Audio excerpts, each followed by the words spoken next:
If you're a fan of learning about some of the classic Renaissance artists and you maybe need the very basic of introductions, then today's book just might be for you. Today, I'll be reviewing Who Was Michelangelo by Kirsten Anderson.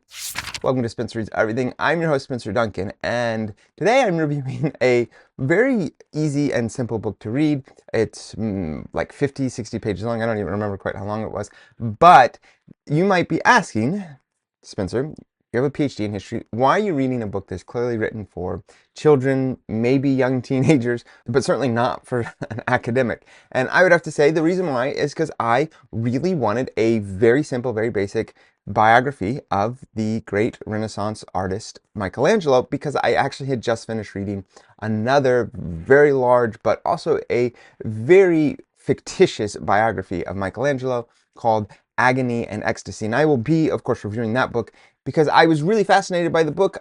Like I've said before, I'm very suspicious about historical fiction.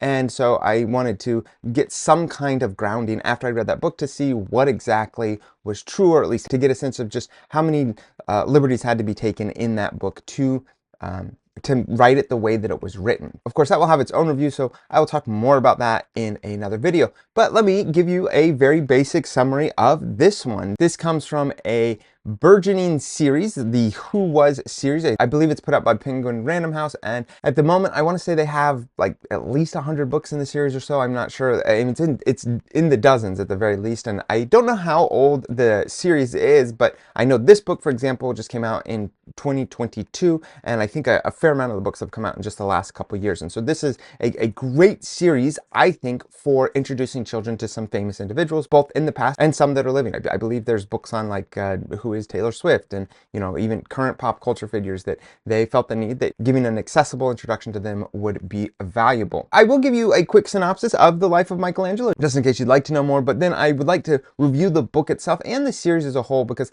I have enjoyed the handful of these books that I read. I would love to read more of them, except that I'd probably quickly clog up my videos with books from this series. So if I did read more of them, I probably wouldn't do videos for them, especially since there's not a whole lot I can say about the books individually that isn't going beyond the biography that they already tell. But the ones that I have read, certainly their quality writing, although geared towards a younger audience, I think is well done. And I think that it does a pretty good job at introducing not just individuals, but addressing some of the challenges when it comes to understanding those figures a little better, and a little discussion of the sources that are used. That has been in there. Also, some of the more controversial elements of many of these individuals it tries to talk about, but of course do it in an age-appropriate way. And that is the thing that I really enjoyed about this series. Again, if you have any knowledge whatsoever about Michelangelo, then this probably isn't going to be a book for you.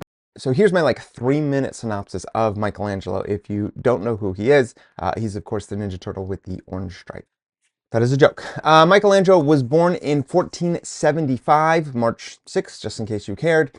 He has a good long Italian name, but he's of course famous enough that he's become known by just his name, Michelangelo. Matter of fact, I would suspect that he's actually one of those monogamous people that you only know their single name. If you heard his full name, that probably wouldn't help you any more in identifying him. Unlike Napoleon, you could certainly say Napoleon Bonaparte, people would still know who you're referring to. So his full name is Michelangelo di Lodovico Buonarroti Simoni. He was born in the Republic of Florence, which of course is the heart and the origins of the Italian Renaissance. He is one of the 3 masters of the High Renaissance. There's all sorts of major masters, but he's one of the big 3. When people think of the Renaissance, they usually think of at least 2 of the other Ninja Turtles. That would of course be Leonardo da Vinci and Raphael. Donatello actually predates him a little bit by about 50, 60 years. He's considered one of the earlier Italian Renaissance artists.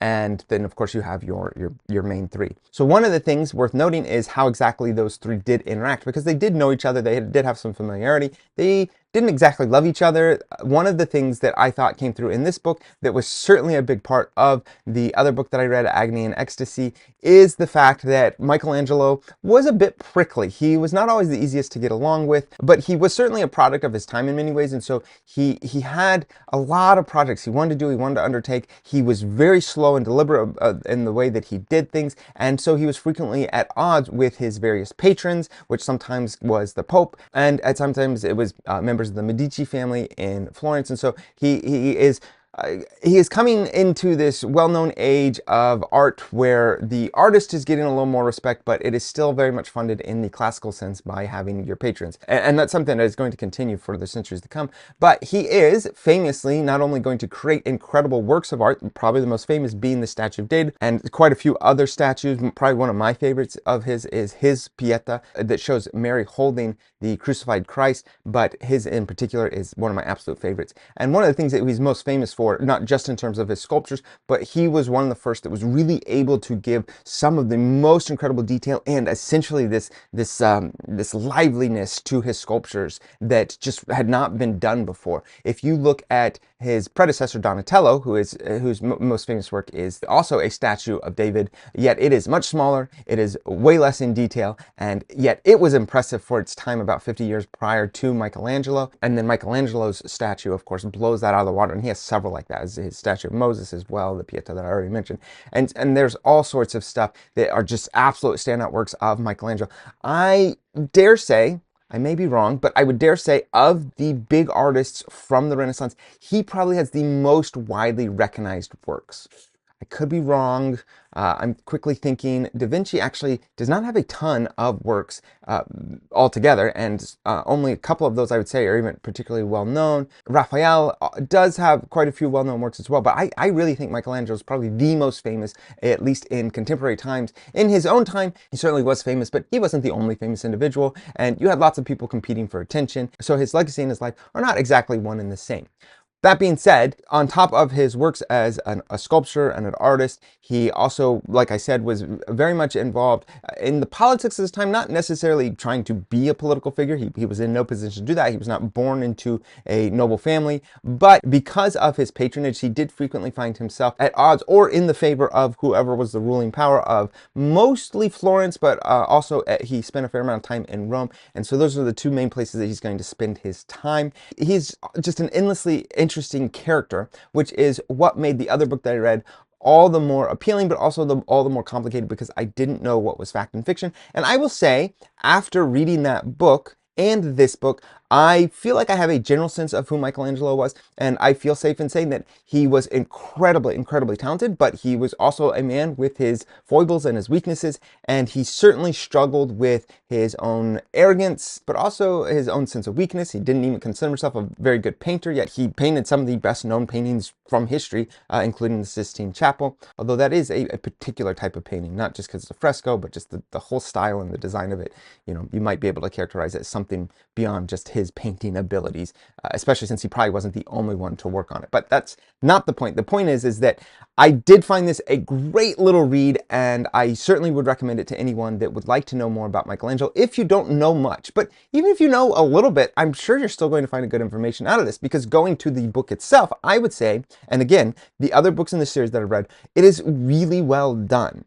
I haven't read all of them, so I can't say that for all of them, but I just think that it does a great job at presenting an individual at a level that can be understood by kids in middle school to even your older elementary school age. Fourth, fifth, maybe third grade could enjoy this. Yet it is also long enough that even if you have some familiarity with the individuals in these books, you're probably still going to get something out of it. So by and large, I endorse this series. At least the few that I've read suggest to me that it's a pretty high quality series. If you don't think so, please let me know. So who is this book for? Well, I would start by saying that it is for anyone that wants to know a little bit more about Michelangelo, most notably children. But again, I think almost anyone can find something in this book to appeal to them, to give them a little more knowledge that they don't quite know about Michelangelo. Who isn't this book for? Well, I guess if you don't like Renaissance art and don't think you want to know anything about Michelangelo, I guess it's not for you. Or if you're some kind of Michelangelo expert, yeah, this is going to be pretty low on your reading list. But otherwise, I would say that it's for most people that just want to know a little bit more about one of the greatest artists in history. I would love to know your thoughts on this series as a whole, if you've read any more books in this series, or if you have any thoughts on Michelangelo as an individual. Please let me know in the comments. Don't forget to like, subscribe, turn on those notifications, and until next time, keep those pages turning.